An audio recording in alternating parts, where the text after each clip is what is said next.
Hi guys, we're watching Argon. Sweet, this week is stupid. Check it out. This guy's on a group of these. The American millennials are the worst generation. Lags behind their overseas peers in literacy, numeracy, and problem-solving in technology-rich environments. 1980 on. Check out Argon, guys. Doesn't it? But, okay.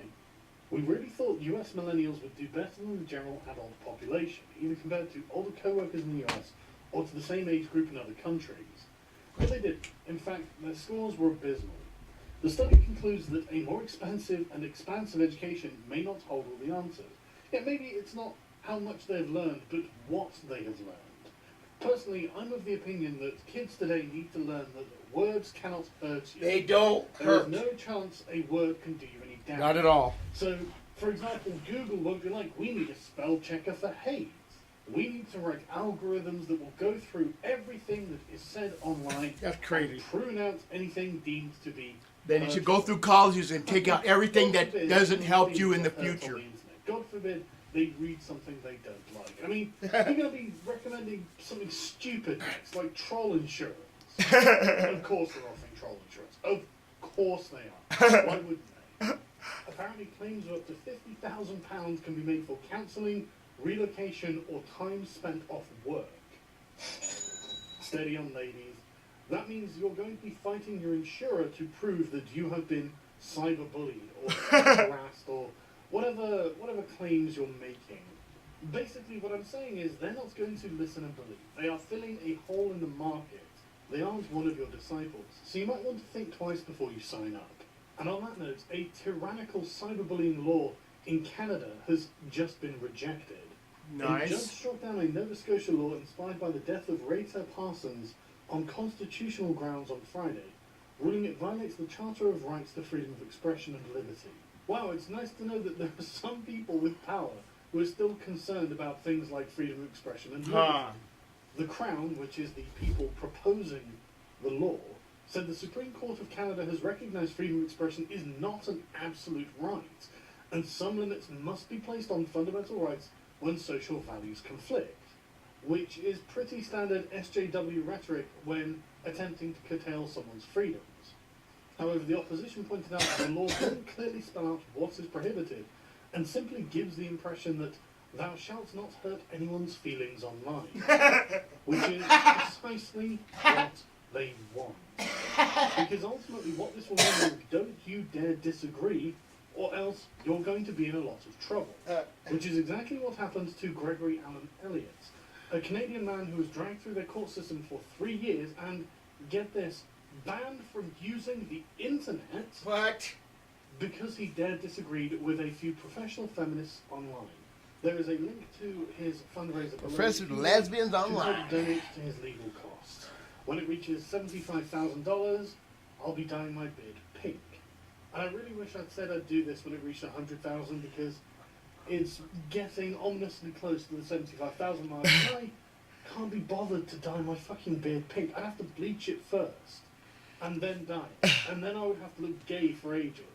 So, anyway, what has Donald Trump been doing this week? Well, to start with, he was declared the Gamergate of Republican politics, which I found very amusing, because it's not entirely wrong.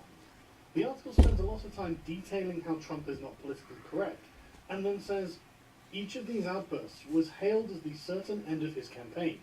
Now the coverage has shifted to marveling at the way Trump's campaign keeps rolling on despite moments that would be deadly for any other candidate. And they even identify why Trump is successful. There are broad templates for Trump's rise in both American political history and American culture, and there have been more recent and specific cultural signs that Trump's coarseness would be the key to his success rather than the definitive weakness that brings him down. Take Gamergate and the sad puppies and rabid puppies controversies over this year's Hugo Awards. And you have to love the lie that they will tell themselves. Both cultural movements were responses to gains that women, LGBT, and people of colour made in mediums and genres historically dominated by white men. It sounds like they're being kept out. It sounds like they're being deliberately excluded. But of course, they weren't. Both were animated by the idea that video games and science fiction and fantasy writing had been corrupted and damaged by the increasing prominence of these new constituencies. No. Nobody said anything about the increasing prominence of anything. What they're complaining about is the corruption and damage that is being done to the media. Not by women and people of colour, but by social justice warriors who are basically just political activists. That's what they are. They aren't lovers of the medium. They are people with a political agenda. But they are willing to lie to people and say that the problem is with women and minorities instead of the way these people are going about their daily business. But they are at least in one respect. You have the lesbians, gays, you know what I mean? Fighting for what? In part, their sexual perversions? You could, hey, people gay, lesbian, child molester, they're the same thing, guys. You control what you do, people. Has become an insufferable and illiberal So if you're gay, where people cannot express themselves, pedophile, which is, in my opinion, you're the same thing, guys. Popular. Because they chose what they do. Okay? I have sex with women, not in a while, but I do because I'm a straight man. Okay? And that's what I do. I don't, you know, I'm just a straight, regular guy, you know. But, see, if I was a lesbian, you know, or a baby raper, you know, which are the same because that's who they're attracted to.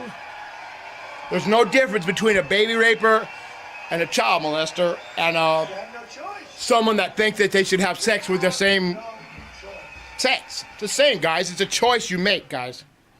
If you don't understand this, go read a book. He is just saying what he thinks and does not give a fuck what the progressive, meddling, authoritarian, fucking killjoys have to say about it. I like this Argon dude. I don't think he's at his best when he's proposing things that can't really happen. I'm getting this from you, though, this week in Moronic. How about that? Can I kind of copy that from you, dude? I hope so.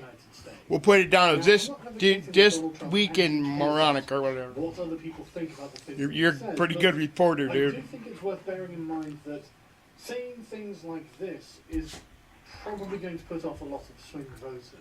Don't vote for me then. All Muslims are going